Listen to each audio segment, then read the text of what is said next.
students, today we will study about the female reproductive organ of cycas. Female reproductive organ of cycas देखिए क्या है. Female reproductive organ of cycas is this megasporophyll.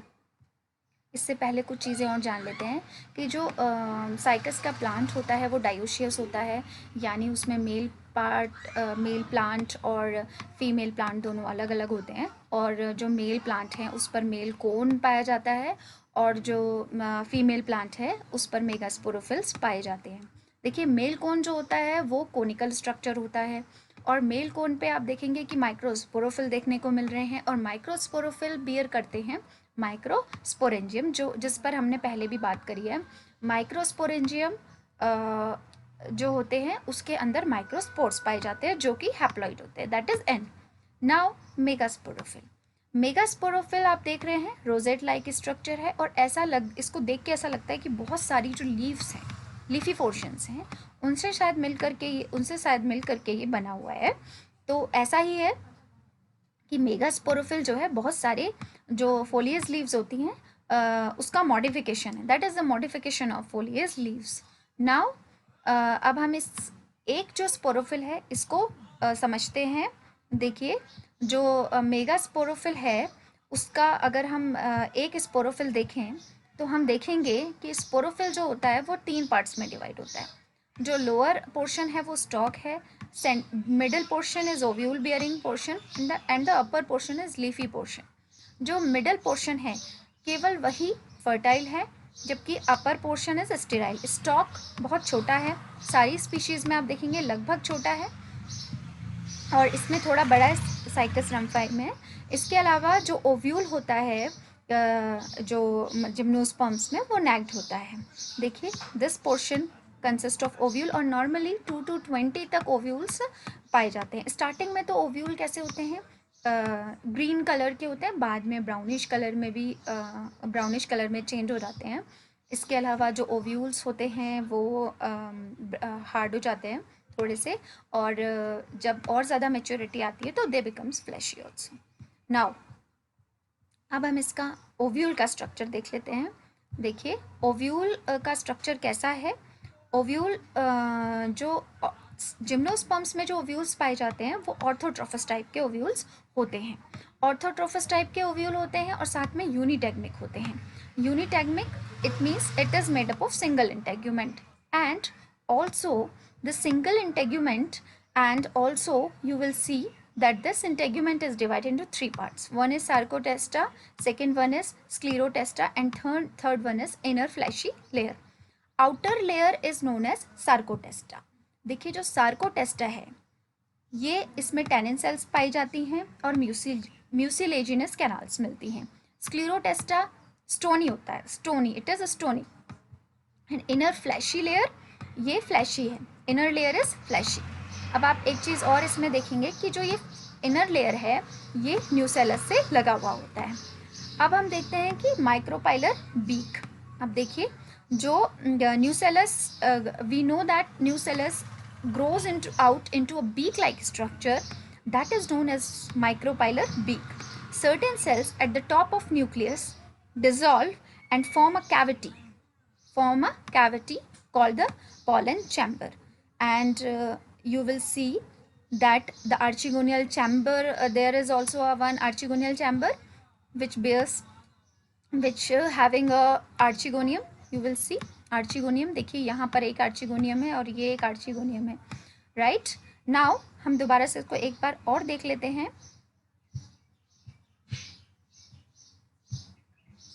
देखिए दोबारा से देख लेते हैं. जो साइकस रेवोल्यूटा का ये वीएस है ओव्यूल का, और ये जो ओव्यूल है इसका सबसे आउटर जो लेयर होता है यानी जो सबसे बाहर वाली जो लेयर है that is sarcotesta. This is a part of integument, that is single integument. We know that gymnosperms having unitagmic type of ovule and also orthotrophous type का ovule होता है. orthotrophous ovule क्या है कि माइक्रोपाइलर रीजन और challenger reason और funicle तीनों एक ही लाइन में आपको दिखाई दे रहा है. that is also a character of this gymnosperm ovules.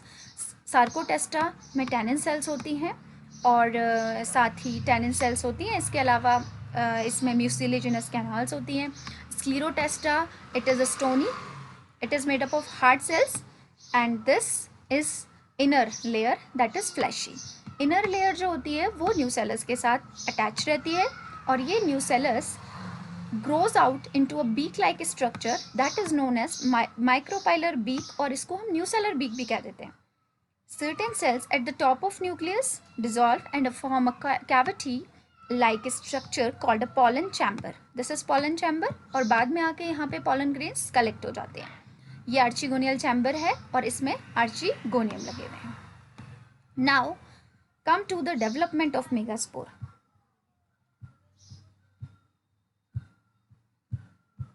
देखिए जो मेगास्पोर का डेवलपमेंट होता है वो कैसे होता है, जो न्यूसेलस की कुछ सेल्स होती हैं जिसमें से कोई एक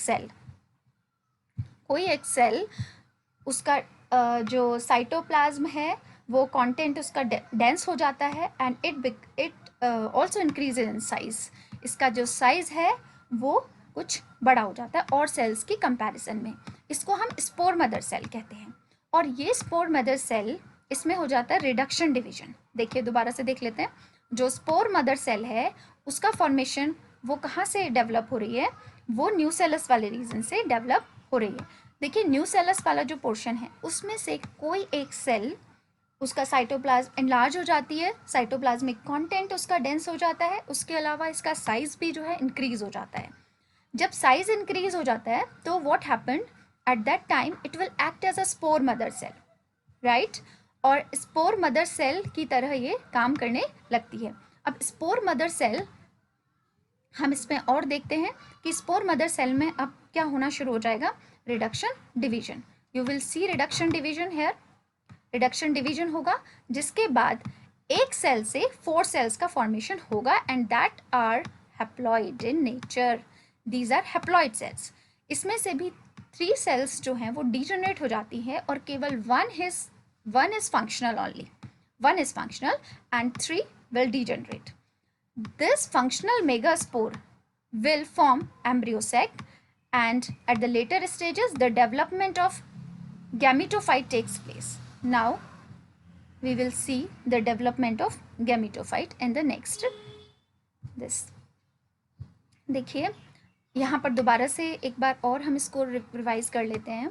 ये देखिए इंटेग्यूमेंट है, ये न्यूसेलस है, megaspore mother cell. You will see here this megaspore mother cell form megaspore tetrad. 3 of the cells will degenerate and only 1 will be functional.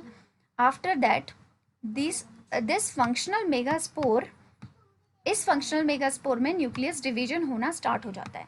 Nucleus division होने के बाद बहुत सारे न्यूक्लियाई हमको देखने को मिलेंगे, इसमें बहुत सारे न्यूक्लियाई, और बाद में बीच में जो है एक वैक्यूल बनना शुरू हो जाता है।